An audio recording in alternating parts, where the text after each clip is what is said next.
everyone! Welcome to Rimarvin Cooking Lifestyle.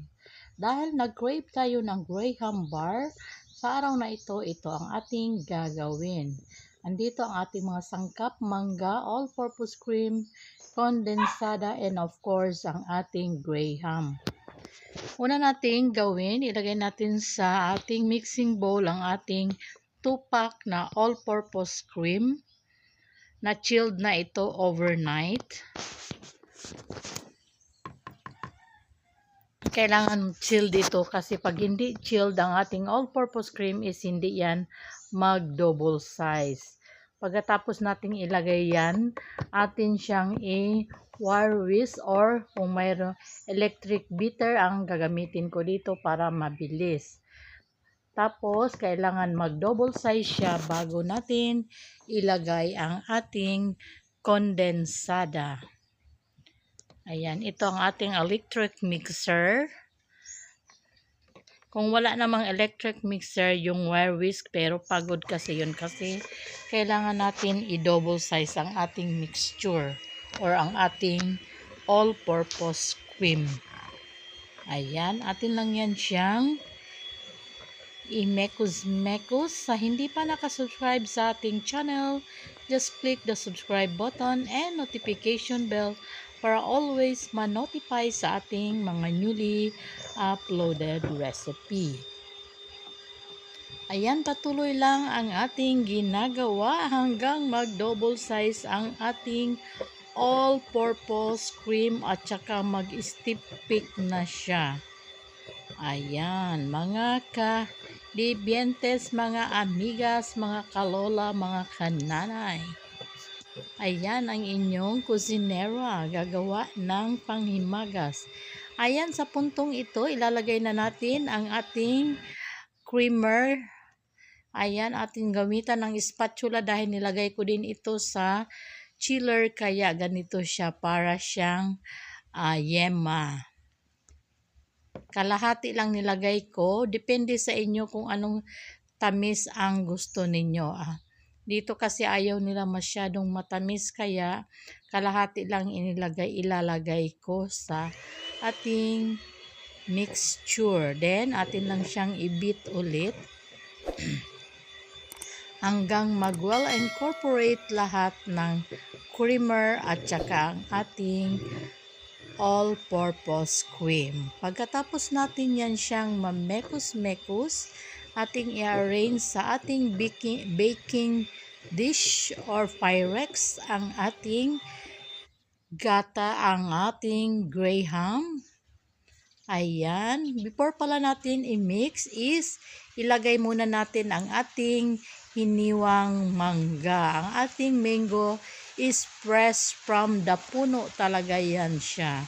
Dahil maraming mangga ngayon si partner, nagpakuha ako at ayan, hindi na binili. Nag-crave tayo ng masarap na Graham bar, kaya atin na siyang gagawin sa ating bahay.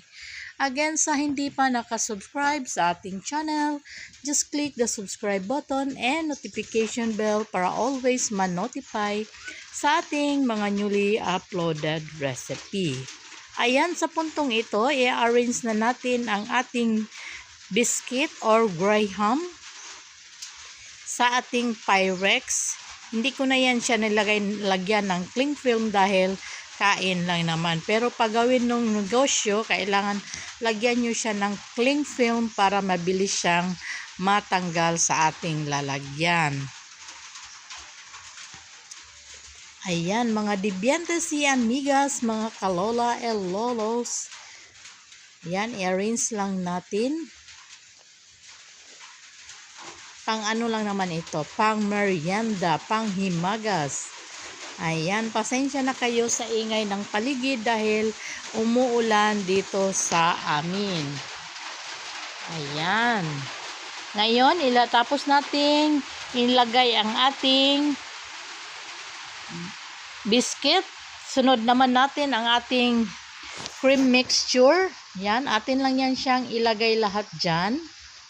Tapos i-flat natin para magpantay. Then, ilagay natin ang ating biscuit sa last naman. At iti-chilled natin overnight bago natin siya hiwain. Kailangan kasi ito chilled at matigas talaga para ma-achieve natin ang ating hinahanap na Graham bar. Ayan, dahil pagkain lang naman, ganyan lang ang aking gagawin.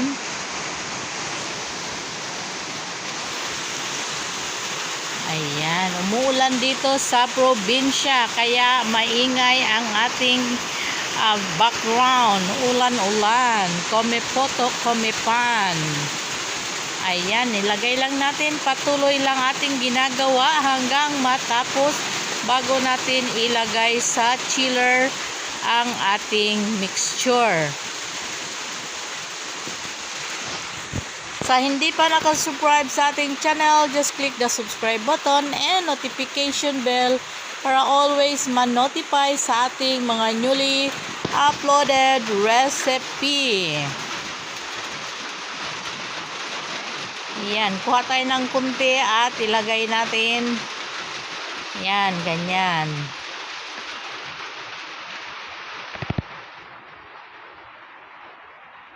Ayan, tapos na nating ilagay ang ating biscuit sa ating cream mixture. Atin itong i-chilled overnight. Mayroon na naman tayong magandang panghimagas. Ayan, tapos na. O, diba? Yummy na naman ito pag ating panghimagas. Yan, after overnight, after 24 hours or 4 hours lang, ayan, nahiwa na natin ang ating Graham bar. Sana'y nagustuhan nyo ang ating merienda sa araw na ito.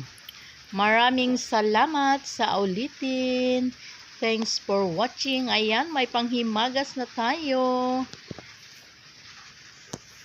Ubos kaagad ito pag ilagay na. Pag alam na nilang matigas na, hindi na nila ito tatantanan.